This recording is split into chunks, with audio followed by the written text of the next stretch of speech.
കൊൽക്കത്തയിൽ ഡോക്ടറുടെ ക്രൂരകൊലപാതകം നടന്നിട്ട് ഒരു മാസം. ആരോഗ്യ പ്രവർത്തകരുടെ സുരക്ഷാ പ്രഖ്യാപനങ്ങളിൽ ഒതുങ്ങി. നമസ്കാരം, കൊട്ടാരക്കര മീഡിയയിലേക്ക് സ്വാഗതം.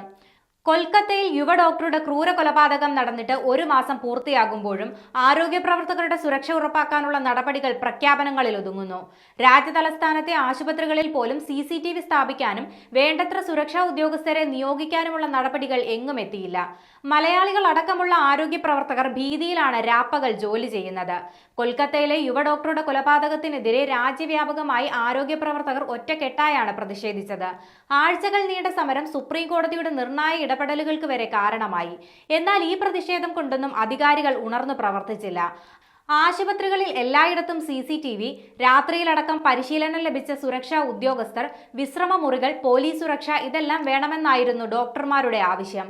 സുപ്രീം കോടതിയുടെ ഇടപെടലിന് പിന്നാലെ തിരക്ക് പിടിച്ച പ്രഖ്യാപനങ്ങളല്ലാതെ നടപടികളൊന്നും എവിടെയും എത്തിയിട്ടില്ലെന്നാണ് ആരോഗ്യ പ്രവർത്തകർ പറയുന്നത്.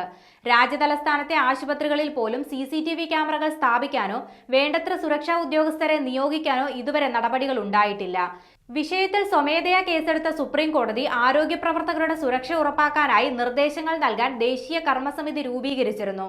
എന്നാൽ ഈ സമിതിയിൽ ആരോഗ്യ പ്രവർത്തകരിൽ ഭൂരിപക്ഷമായ നഴ്സുമാരുടെ പ്രതിനിധികളെ ഉൾപ്പെടുത്തിയിട്ടില്ല. സുപ്രീം കോടതിയുടെ ഇടപെടലിനും കേന്ദ്ര സർക്കാരിന്റെ വാഗ്ദാനങ്ങളിലും പ്രതീക്ഷയർപ്പിച്ചാണ് ആരോഗ്യ പ്രവർത്തകർ സമരം നിർത്തിയത്. എന്നാൽ ഓരോ ദിവസവും പ്രതീക്ഷ നഷ്ടപ്പെടുകയാണെന്നാണ് മലയാളികൾ അടക്കമുള്ള ഡൽഹിയിലെ ആരോഗ്യ പ്രവർത്തകർ വ്യക്തമാക്കുന്നത്. പ്രഖ്യാപനങ്ങൾക്കപ്പുറം ഊർജിതമായ നടപടികളാണ് ആവശ്യമെന്ന് ഇവർ ആവർത്തിച്ചു പറയുന്നു.